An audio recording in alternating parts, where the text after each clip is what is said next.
Alors, là également, ces rameaux, ils peuvent être en quantité extrêmement variable.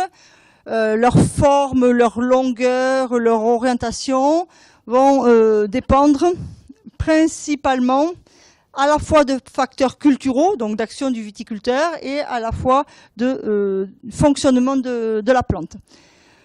Ce qui va déjà orienter le nombre de rameaux, c'est le nombre de bourgeons laissés par le tailleur. Ça, c'est le premier critère, puisque normalement, lorsqu'il y a un bon équilibre, un bourgeon laissé à la taille, c'est un rameau.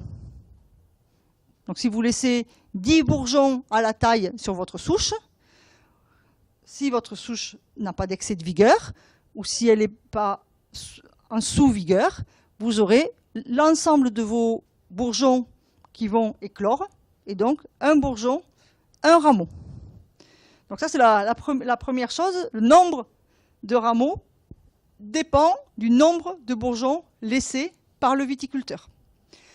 Néanmoins, ce n'est pas toujours le cas, ce n'est pas toujours un bourgeon, un rameau, parce que cette vérité, c'est uniquement lorsque la vigne est équilibrée.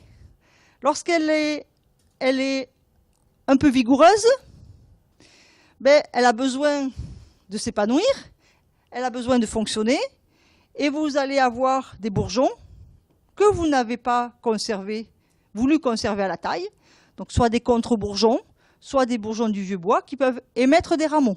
Donc vous pouvez avoir un nombre de rameaux plus important lorsque votre plante a une capacité de croissance qui est importante. À l'inverse, si vous avez laissé trop de bourgeons par rapport à la capacité de croissance, tous les bourgeons ne vont pas arriver à éclore. Donc vous pourrez avoir un nombre de rameaux plus faible que ce que vous avez laissé. Donc c'est la vigueur de la souche, et cette vigueur, elle est liée à l'âge, bien évidemment, elle est liée aux conditions d'alimentation, qui vont faire que plusieurs bourgeons, qui normalement n'avaient pas vocation à se développer, vont émettre des rameaux. Donc c'est vraiment variable, selon l'action du viticulteur, déjà, le calcul de la charge, et ensuite en fonction de la vigueur. Et bien évidemment, lors de la taille, on va tenir compte de cette vigueur pour pouvoir calculer la charge. Lorsque l'on a une vigne très vigoureuse, on ne va pas uniquement lui laisser 3 bourgeons, parce qu'on sait très bien qu'il va y avoir des contre-bourgeons ou des bourgeons du vieux bois qui vont se développer. Et à l'inverse, lorsqu'on a une vigne qui est peu vigoureuse, on ne va pas lui demander d'essayer de développer un grand nombre de rameaux, parce que sinon on va avoir des rameaux qui vont être tout petits, qui vont avoir une croissance qui va être lente, et qui ne vont pas pouvoir porter les fruits. Donc le nombre, la forme et leur orientation, c'est vraiment de la responsabilité, je dirais, du tailleur, de manière à essayer d'avoir des rameaux qui soient en adéquation avec la vigueur de la souche et en adéquation, bien évidemment, aussi avec le nombre de grappes que l'on veut faire. Et puis ensuite, la croissance de ces rameaux, elle dépend du mode de palissage et des travaux en verre. On a commencé à en parler tout à l'heure. Par exemple, pour faire grandir le rameau en longueur et puis produire des nouvelles feuilles, il lui faut de l'énergie. Cette énergie, au début, elle provient des réserves. Et puis, pendant la saison, ce sont les feuilles qui sont photosynthétiques qui vont amener cette énergie. Lorsque l'on fait des effeuillages, lorsque l'on enlève une partie du rameau, on diminue cette source. Donc on va ralentir la croissance des rameaux. A l'inverse, quand on va couper certaines zones du rameau, quand on va rogner, quand on va enlever la partie apicale, on va induire la formation de rameaux secondaires. Donc toutes ces pratiques viticoles vont plus ou moins moduler la longueur du rameau et puis surtout son architecture. Alors, ces rameaux, pour ce qui nous intéresse, bien évidemment, ils sont le support des organes annuels, donc ils doivent absolument bien fonctionner pendant la première année pour pouvoir permettre à la grappe d'être alimentée. Ça, c'est le premier point. Parce que s'ils fonctionnent mal, ben, déjà, la vendange de l'année pourra être mise en péril. Ces rameaux sont ensuite le support des bourgeons latents de l'année suivante. Donc également, lorsque l'on a un défaut de fonctionnement du rameau, ben, la récolte de l'année d'après peut être mise en péril parce qu'au niveau du bourgeon latent porté par ce rameau, on n'a pas ces phases d'induction et d'initiation inflorescentielle. Et puis, deuxième rôle, ces rameaux, ben, c'est la continuité du tronc. Donc, c'est la continuité du système de transport. Et là, les flux de sève, on va le voir tout à l'heure plus en photo, mais si vous regardez juste là, la petite photo de cet article, vous allez vous apercevoir donc, que tout ce qui est rouge là, sur cet article, c'est le bois, c'est-à-dire le flux de sève brute, juste le flux de sève montant. Et là, c'est une coupe dans un rameau de l'année. Et vous vous apercevez que cette partie-là, elle est extrêmement importante. Et donc, ça démontre bien l'importance du flux de sève montant pour aller jusqu'au système foliaire. Et puis, ensuite, vous avez toute une petite zone qui est plus claire, qui est le système de flux descendant, c'est-à-dire la sève élaborée, qui est beaucoup plus petite, bien évidemment, puisque le système foliaire, il y a moins de flux descendant. Et puis, il y a une petite zone rouge, ensuite, un peu plus à l'extérieur. C'est juste l'écorce. Donc, vous voyez, là, la photo, elle est grossie, parce qu'on n'est pas sur le diamètre d'un rameau de l'année.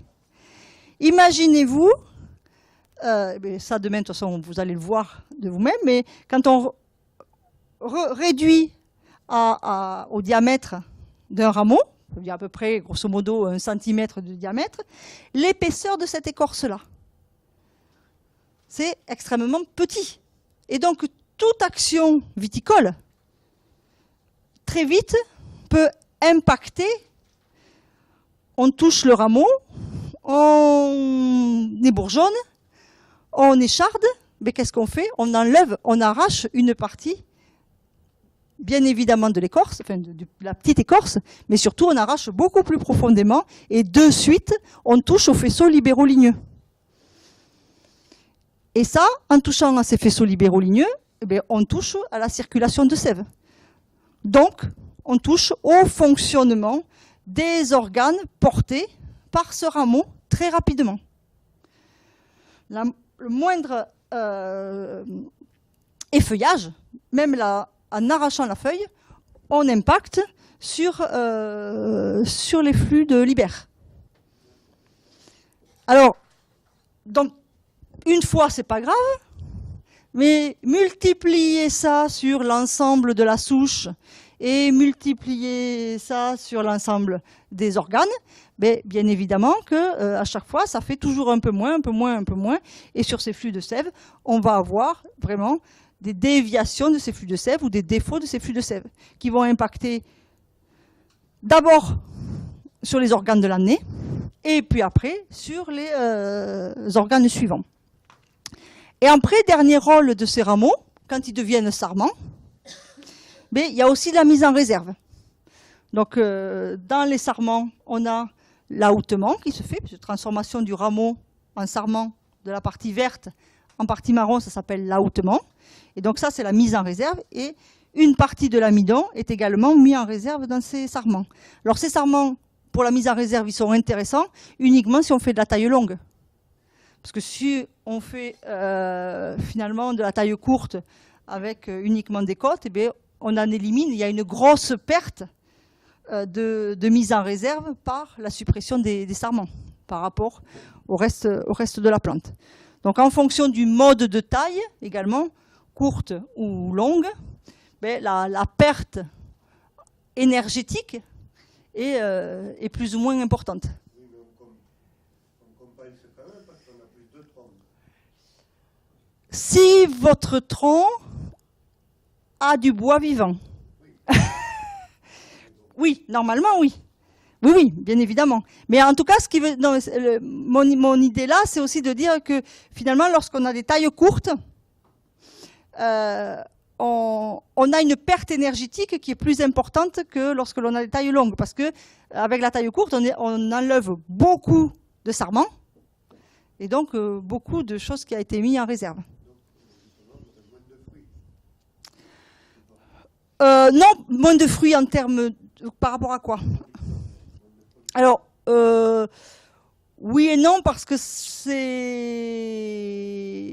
pas tout à fait à charge égale. En effet, en taille courte, vous avez un rendement qui est normalement plus faible que taille longue. Ça, c'est sûr.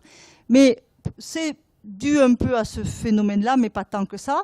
C'est surtout dû à la fertilité des bourgeons le long du rameau.